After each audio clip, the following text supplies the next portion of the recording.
Vous êtes déjà sûrement au courant. Les DCP SMPTE arriveront en force dans nos cabines à partir de 2019. Mais qu'est-ce que c'est qu'un DCP SMPTE ? Eh bien, c'est un standard. À quoi sert-il ? Nous allons y venir. Mais s'il n'arrive qu'en 2019, qu'est-ce qu'il y avait avant ? Avant, il y avait Interop, conçu à titre provisoire au moment où la norme DCI se définissait, mais que le matériel, lui, arrivait déjà sur le marché et dans les cabines. Interop assurait l'interopérabilité, d'où son nom, des contenus avec les divers équipements de projection. De plus, les possibilités techniques offertes par l'Interop sont limitées.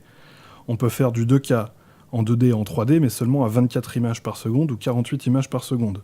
On peut faire de la 4K, mais seulement en 2D à 24 images par seconde. Du 5 points, du 7 points au niveau du son, et des sous-titres statiques et forcément en 2D. Pour faire plus, comme du HDR, du son immersif comme l'Atmos, du HFR à plus de 48 images par seconde, il va falloir changer de standard. Maintenant que le matériel est stabilisé, que la norme est définie et assimilée par les fabricants, on peut passer à la forme finale des DCP, les DCP au standard SMPTE. Alors pour être compatible, votre matériel doit être mis à jour. Les projecteurs de série 1 ne seront probablement jamais compatibles SMPTE. Il faudra forcément avoir du matériel plus récent, des projecteurs de série 2.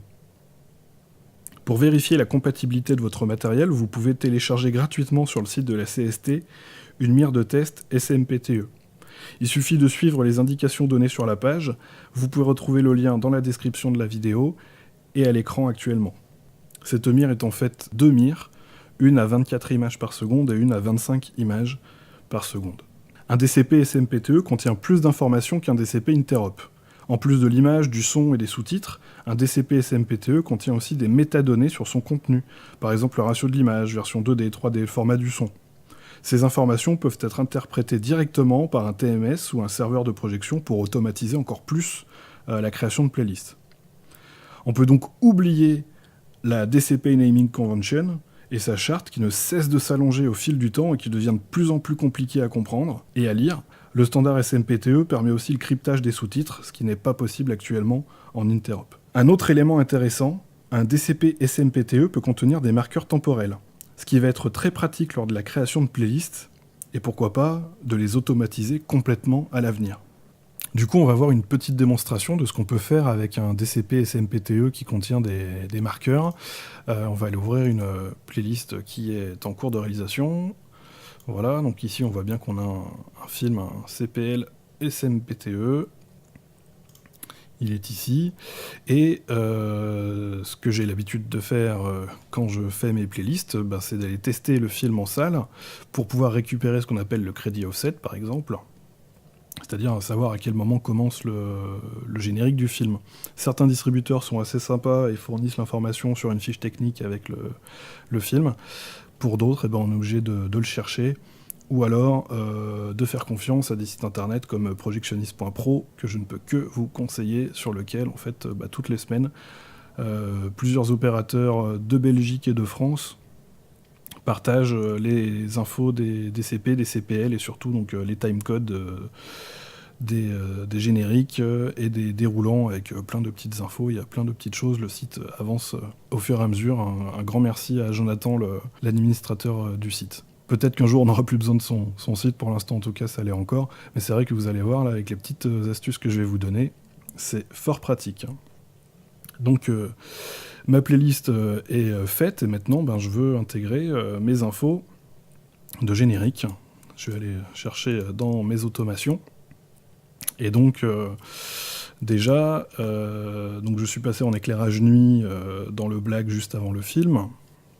Je vais vouloir repasser en éclairage soir quand le générique va commencer. Donc je sélectionne bien mon CPL. Je vais ajouter dans le show mon automation. Donc j'ai le choix d'habitude sur le Do-Ré-Mi de placer mon automation depuis le début du contenu ou depuis la fin du contenu avec un timecode, et vous voyez qu'en fait avec un DCP SMPTE qui a des marqueurs, je peux venir cliquer depuis un marqueur clip. Et ici j'ai plusieurs choix. Alors Peut-être qu'à l'avenir, il pourra même y en avoir d'autres. En tout cas, c'est comme ça qu'ils ont été indiqués sur ce DCP-là. Merci en tout cas au labo d'avoir fait ce travail. C'est vraiment un gain de temps pas négligeable.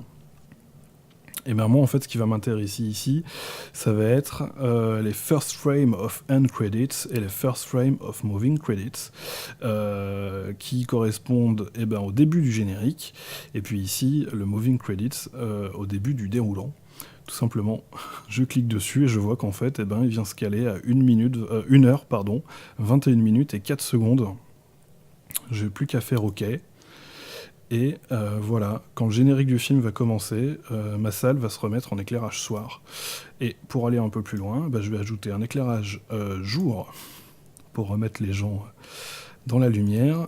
Quand le générique déroulant va apparaître à l'écran, tout simplement, j'ai choisi mon automation éclairage jour depuis un marqueur de clip et la first frame of moving credits, et je vois le timecode qui est entré directement, j'ai même pas besoin d'aller le chercher. Je les ai quand même cherchés à la main pour vérifier, et ça correspond à ce que j'avais trouvé, donc c'est vraiment une grande aide. Et donc là, automatiquement, sans que j'ai plus de boulot à faire que ça dans la cabine avant de devoir projeter le film, je peux réaliser ma playlist et mettre mon crédit offset avec mon éclairage soir et mon éclairage jour sur le générique, sans être obligé d'aller le chercher. Et surtout, c'est une information qui vient du distributeur, normalement. Vous pouvez compter dessus. Je vous conseillerais toujours de vérifier avant, forcément, parce que c'est pas agréable de rallumer quelques secondes, voire quelques minutes avant le début du générique pour les spectateurs. Mais en tout cas, voilà, moi je trouve que ça c'est un vrai gain de temps. Peut-être qu'à l'avenir, il y aura même possibilité d'automatiser le tout. Le TMS qu'on utilise ici, Melody, ne sait pas encore le faire sur la création de TMS, sur la création de playlist, pardon. Mais j'ose imaginer qu'avec des mises à jour futures, avec l'arrivée massive du DCP SMPTE l'année prochaine, c'est des choses qu'on va voir arriver en cabine.